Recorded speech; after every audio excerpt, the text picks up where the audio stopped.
A través de la historia, los seres humanos se han desplazado por el mundo de distintas formas, utilizando su propio cuerpo, domesticando animales y haciendo uso de novedosas tecnologías. En este último sentido, las comunicaciones fueron transformadas radicalmente a partir de la Revolución Industrial, con la invención de nuevas máquinas como el ferrocarril y los automóviles, y el uso de nuevas fuentes de energía como el carbón y el petróleo. A comienzos del siglo XX trajo nuevas sorpresas tecnológicas a la humanidad, pues el ingenio humano inventó una máquina cuyo lugar de desplazamiento trascendió la tierra y los mares, e hizo de los cielos su espacio de operación. Nos referimos, desde luego, a la aviación.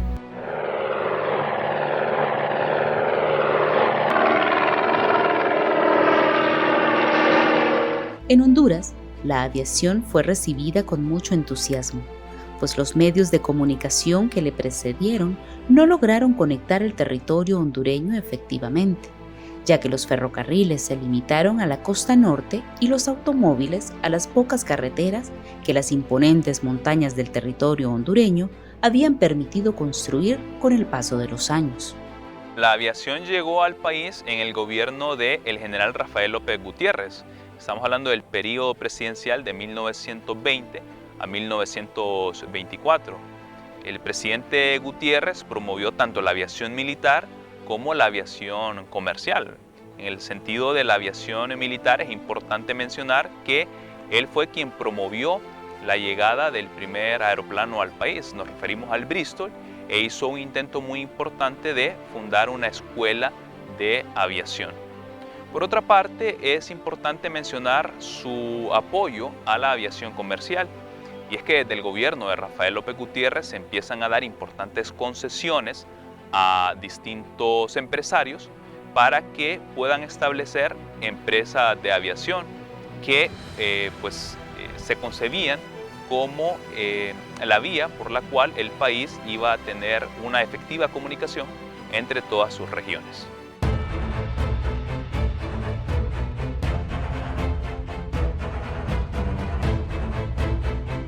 En el caso de las impresiones que genera la aviación entre las personas o entre la sociedad hondureña de ese tiempo, es muy importante mencionar que la gente estaba realmente animada con este proyecto de aviación.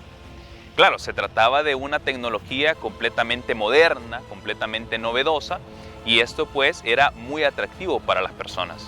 Cuando vino el primer aeroplano al país, la gente se congregó precisamente en el campo de Toncontín para ver aterrizar esta aeronave. Pero también es importante mencionar que al inicio de la aviación en el país se dieron bastantes iniciativas para formar comités pro aviación, en los cuales la gente aportaba dinero para poder comprar aeronaves que estuvieran al servicio del país. Entonces, a nivel de emociones, a nivel de novedad tecnológica, la aviación fue sumamente apreciada por la población hondureña. Pero la aviación no solo fue pensada como un medio para mejorar las comunicaciones en el país, sino también como un arma militar, capaz de servir a los intereses de la clase política y militar hondureña. Desde el inicio de la década de 1920, las autoridades de gobierno se esforzaron por fundar una Escuela Nacional de Aviación e incluso, en una ocasión, la ciudad de Tegucigalpa llegó a ser bombardeada. Los primeros aeroplanos fueron pensados con funciones militares, y esto debido a que el contexto político de esos años fue bastante convulso. Es decir, eran muy frecuentes los alzamientos armados por parte de grupos opositores al gobierno, y esto por lo general afectó mucho la finanza del país. Por esta razón, el presidente Rafael López Gutiérrez, que fue el pionero al introducir la aviación en el país, le apostó precisamente a esta tecnología y forzó las finanzas del país para poder dotar al Estado de un cuerpo aéreo que sirviera para atacar a los grupos revolucionarios, pero también para poder supervisar sus actividades, porque las comunicaciones en el país en ese momento eran muy deficientes y era muy difícil localizar la ubicación de los grupos revolucionarios. La aviación entonces debía de rastrear los movimientos de estos grupos al mismo tiempo que atacarlos.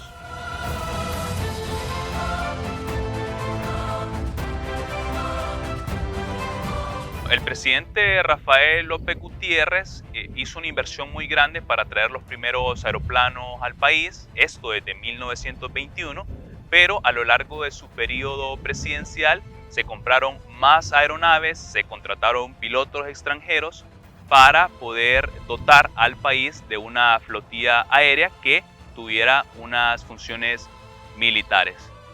Es bien curioso que él incluso intenta establecer la primera escuela de aviación militar en el país, pero la pobreza de las arcas del Estado impiden esta situación. Ahora, es algo paradójico que los grupos revolucionarios que se oponían al gobierno establecido por Rafael López Gutiérrez utilizaran la aviación en contra de este presidente.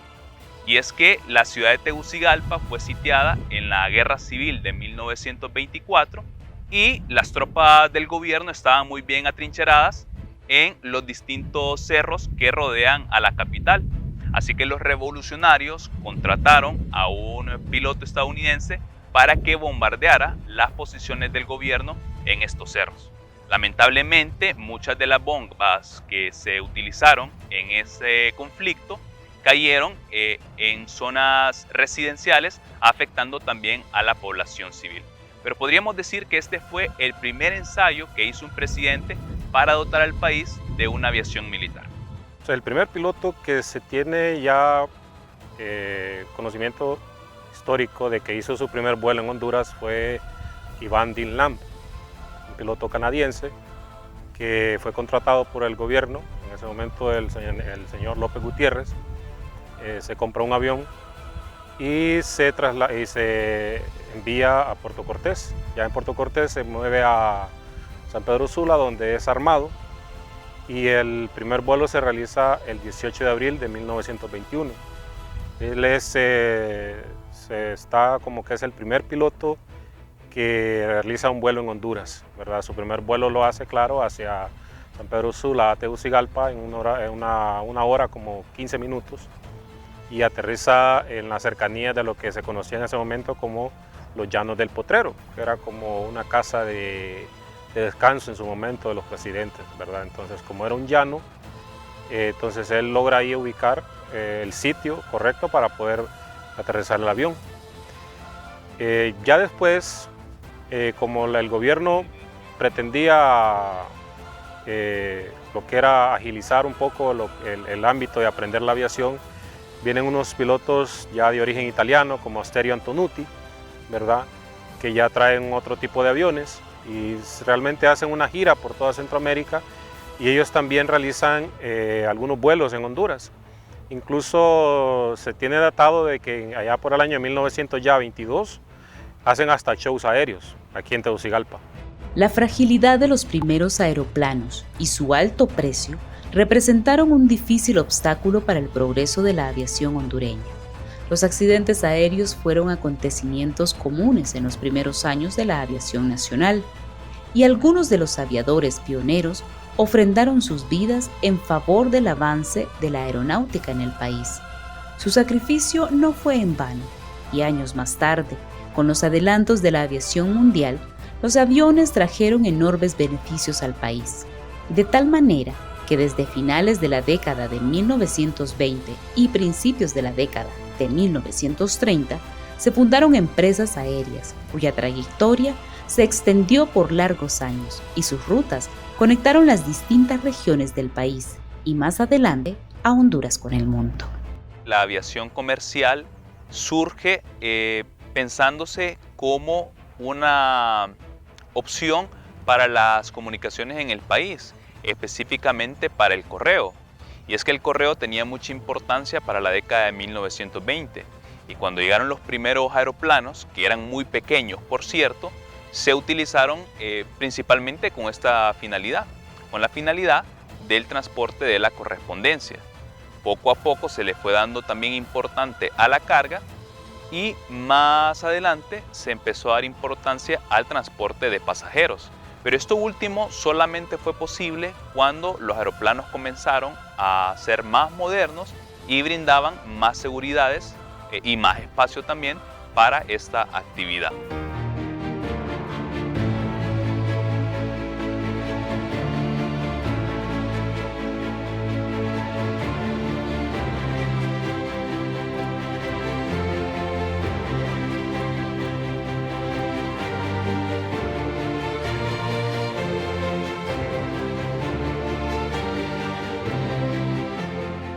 La más importante empresa aérea fue sin duda alguna TACA. Nos referimos a los primeros años de la aviación, debido a que TACA, por su cercanía con el presidente Tiburcio Carías Andino, logró importantes concesiones para poder operar en el país, de tal forma que su enriquecimiento fue muy acelerado y pudo invertir en la compra de otras aeronaves, pero también en la preparación de terrenos en todo el territorio hondureño para poder establecer nuevas rutas. En ese sentido, cuando uno revisa los periódicos de la época, se encuentra con algunos mapas de TACA mostrando sus servicios a más de 30 poblaciones en el país. Un país que carecía de vías de comunicación efectivas en el plano terrestre debido a la presencia de montañas, y esto pues fue lo que hizo que esta empresa tuviera tanto éxito. Pero mientras los servicios de TACA se desarrollaban principalmente de forma local y algunos países de la región centroamericana, es importante destacar también la presencia de la empresa Pan American Airways, que era la empresa que servía precisamente las rutas internacionales y conectaba a Honduras con todos los países del continente americano. Incluso más tarde la rivalidad se volvió tan fuerte que Pan American fundó la empresa SASA.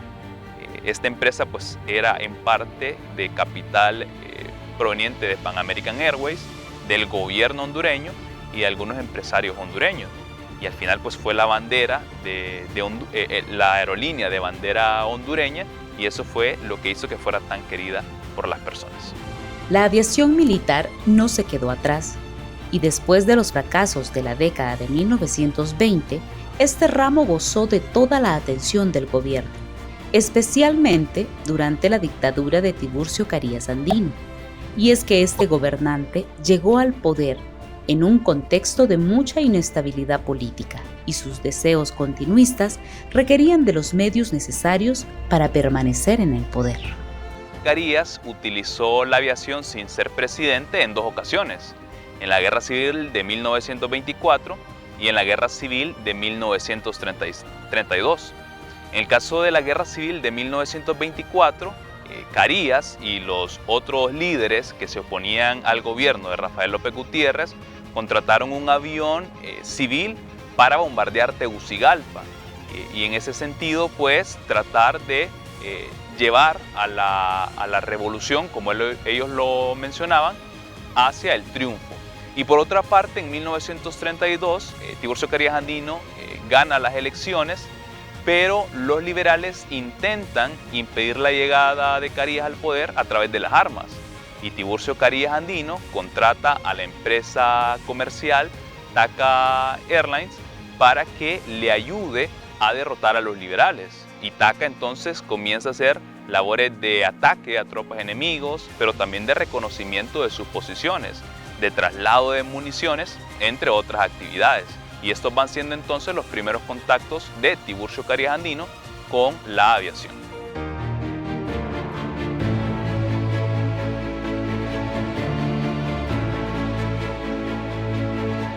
En el caso de la aviación y Carías, cuando Carías ya llegó a la presidencia en el año de 1933, es importante mencionar que Carías llega a la presidencia en una Honduras donde hay continuos alzamientos que intentan derrocar a los presidentes.